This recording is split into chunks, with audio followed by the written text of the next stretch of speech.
اچھا، اور یہ ریالٹی ہے ایک بڑی آبویس کہ سپریم کورٹ آئین میں اپنی طرف سے الفاظ کا اضافہ نہیں کر سکتی. آئین کی تشریح کے ذریعے نئے الفاظ کا اضافہ کرنا آئین پاکستان کو دوبارہ تحریر کرنے کے مترادف ہے. اچھا، پھر وہی رونا پھر وہیں آ جائے گا. یہ کون سا پہلی دفعہ ہو رہا ہے؟ وہ جب حمزہ شہباز کا مسئلہ تھا، پھر واپس پرویز الہی اور وہ سارا معاملہ تھا، تو آئین تو ہم بار بار لکھتے ہیں دوبارہ. ہمارے لیے تو مسئلہ ہی کوئی نہیں ہے. صرف ایک چیز ہے جو اہم نہیں ہے، وہ ہے آئین. اچھا، وہ کبھی بوٹوں والے رون دیتے ہیں اور کبھی گاؤن والے رون دیتے ہیں. ان دونوں کے لیے تو مسئلہ ہی کوئی نہیں ہے. ہاں، اچھا، ان دونوں کے لیے سزا بھی کوئی نہیں ہے. مطلب جن ججز نے وہ ایسے ایسے واہیات فیصلے کیے ہوئے ہیں، وہ ان کو تو کوئی پوچھا ہی نہیں جا سکتا، کیونکہ وہ جج ہیں، کیونکہ انہوں نے یہ فیصلے کر دیے تھے ماضی میں. وہ بھٹو کی پھانسی کا کیس ہو، وہ راؤ انوار کو بلا کر باعزت طریقے سامنے بٹھانے کا، جس پہ سینکڑوں مقدمات ہوں قتل کے، اس کو سامنے بٹھا کے اس کو پروٹوکول دینے کا کیس ہو. کیا کیا چیزیں نہیں ہوئیں. مشرف صاحب کو بغیر مانگے آئین میں ترمیم کا اختیار دیا جا رہا ہو، مارشل لاؤں کو ویلیڈیٹ کیا جا رہا ہو، نظریہ ضرورت کے نعرے لگائے جا رہے ہو. یہ کوئی نئی چیز تو نہیں ہے ہمارے آئین میں. لیکن جس طرح جرنیلوں کو سزا نہیں ملتی نا، سوائے ایک مشرف صاحب والا کیس کسی حد تک وہ کسی منطقی انجام کے قریب ترین ہم کہہ سکتے ہیں اس کو، ٹھیک ہے، وہ بھی جیسے کوششیں ہوئی تھی، جو کچھ ہوا تھا وہ ہمارے سامنے ہے. لیکن باقی ججز کو تو آسمان سے اتری مخلوق ہیں ججز، اس لیے انہیں پوچھا ہی نہیں جا سکتا.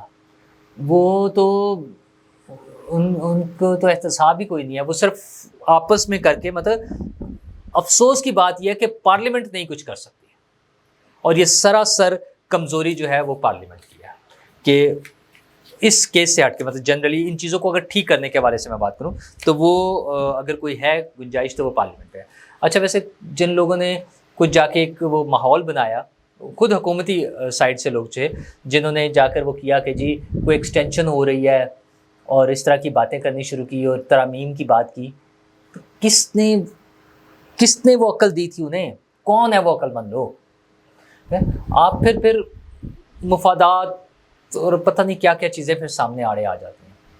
لیکن اگر سوشل میڈیا کے پریشر میں اور اگر ان سیاسی نعروں کے ساتھ ہم دیکھیں، میں بڑا سمپل سا وہی سیاسی نعرے ہیں نا کہ آپ سب سے بڑی پارٹی کے سربراہ، ٹھیک ہے، گڈ ٹو سی یو. تو یہ جو نعرے ہیں یہ فیصلوں کے انصاف کی شفافیت کو داغدار کر دیتے ہیں. اور اچھا، یہ کوئی انوکھا پاکستان میں پہلی دفعہ تو نہیں، میں پھر وہی ریپیٹ کر رہا ہوں، یہ پاکستان میں پہلی دفعہ تو نہیں ہوا اور شاید آخری دفعہ بھی نہیں ہوگا. اچھا، اور اس سے کوئی بہت بڑی مصیبت بھی نہیں وہ ٹوٹ پڑے گی کہ جناب کوئی بہت ہی بڑی مصیبت آ گئی ہے. ہاں، حکومت کو جو 2/3 اکثریت مل سکتی تھی وہ نشستیں ملنے کی صورت میں، اور ان میں انہیں آئین میں ترمیم کا اختیار مل جاتا، وہ نہیں ملے گا. تو ایک ٹرم اور ایسی صحیح جس میں آئین میں ترمیم کا اختیار نہیں ہوگا. اچھا، دوسری طرف وہ سارے جو شور مچانے والے لوگ تھے کہ پریشر ہے اور مینج کیا جاتا ہے اور فوجی بیٹھے ہوئے ہیں، کوئی کرنل چلا رہے ہیں، اور پتہ نہیں، وہ تو خیر جیل کی بات کرتے ہیں نا، عمران خان صاحب تو جیل کو چلوا رہے ہیں کرنل اور میجر سے. مگر وہ جو فوجی پریشر کی باتیں ہوتی ہیں تو وہ کون سا پریشر تھا؟ کیا وہ پریشر اس لیے تھا کہ 13 کے 13 ججز ایک طرف ہو جائیں؟ 8-5 سے تو فیصلہ ہے، لیکن کچھ چیزوں پہ تو وہ تشریح غلط قرار دے دیا ہے، اپنے ہی تشریح. تو سر پہلے پھر اس فیصلے کو بھی کالعدم کر دیتے، اپنے ہی فیصلے کو. اچھا، عدالت کے لیے تو یہ بھی کوئی مشکل نہیں نا. جیسے اگین وہی پنجاب اسمبلی والا فیصلہ ہم نے دیکھا ہوا ہے، عدالت کہہ دے وہ پہلے ہمیں سمجھ نہیں آئی تھی، اب ہم ٹھیک کر رہے ہیں، بات ختم ہوگی. تو وہ جو چاہیں کر لیں آپ، لیکن نقصان یہی ہے کہ پاکستان میں آئین اور قانون کی حکمرانی نہیں ہوگی. اس چیز سے ہٹ کر کہ کس کو فائدہ ہوگا، کس کو نقصان ہوگا. اچھا، وہ نظریہ ضرورت اور راستہ بنانا، راستہ دینا، مطلب کل رات بھی کچھ دوست یہاں بیٹھے ہوئے تھے جس میں کچھ پی ٹی آئی کے بہت زیادہ شدت سے چاہنے والے بڑے بڑے دانشور بھی تھے. وہ جو باتیں وہ کہہ رہے تھے ایگزیکٹ ان ورڈنگ کے ساتھ فیصلہ آ گیا، ایگزیکٹ ان ورڈنگز کے ساتھ جو ان کا خیال تھا. ٹھیک ہے، وہ کلاک کو گھمانا اور وہ پیچھے کرنا اور وہ ساری چیزیں جو ہو رہی تھی تو وہ انہوں نے کر لیا کہ ہمارے سارے فیصلے غلط تھے، عمران خان کے فیصلے ٹھیک ہیں.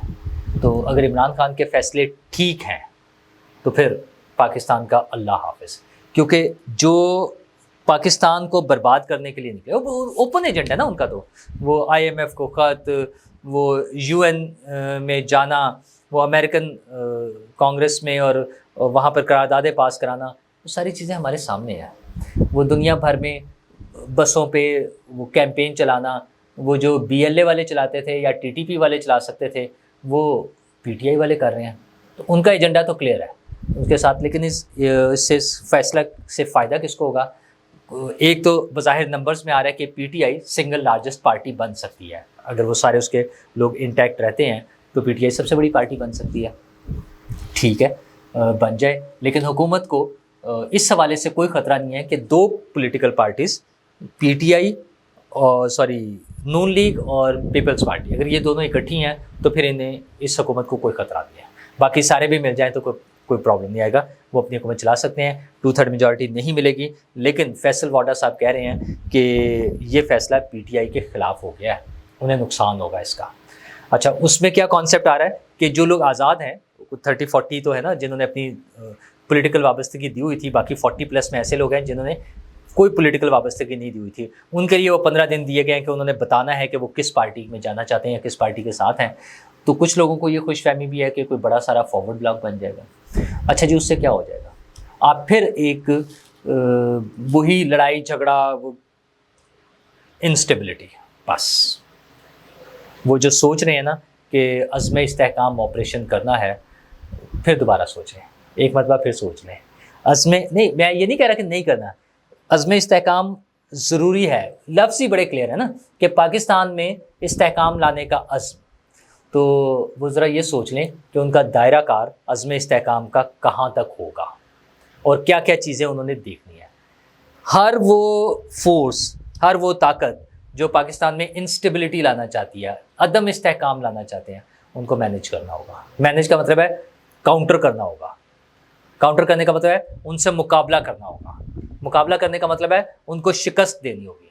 پاکستان میں استحکام سب سے ضروری ہے, تبھی ہماری چیزیں آگے چلیں گی. اور ایک چھوٹا سا ایشو, چھوٹا تو نہیں ہے تو بڑا ایشو, ہمیں جو لوگ ذرا سہولیات کے ساتھ ہیں ان کے لیے بڑا ایشو نہیں ہے. لیکن شدید بارش ہوئی ہے لاہور میں بھی, کئی علاقوں میں پاکستان کے 2 دن سے ہو رہی ہے. اور یہ پری مونسون کہہ لیں یا تقریباً مونسون کا سٹارٹ, وہی موسمیاتی تبدیلیاں, ماحولیات کی تبدیلیاں.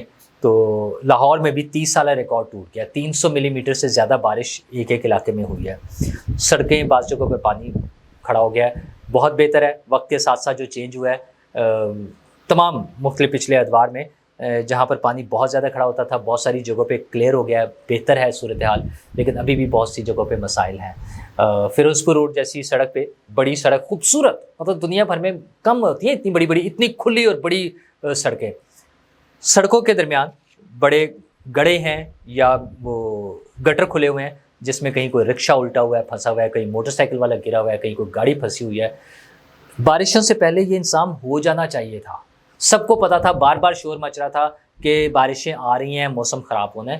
تو یہ حکومتی وہ ادارے جن کی یہ ذمہ داری ہے, اس پہ فوری ایکشن لیں. انسانی جان کا کوئی سبسٹیٹیوٹ نہیں ہوتا, کوئی سبسٹیٹیوٹ نہیں ہے انسانی جان کا. خدا نہ خواستہ کوئی نقصان نہیں ہونا چاہیے. اللہ سے دعا کرنی چاہیے, اور جو ذمہ دار ادارے ہیں انہیں اپنی ذمہ داری پوری کرنی چاہیے. شکریہ.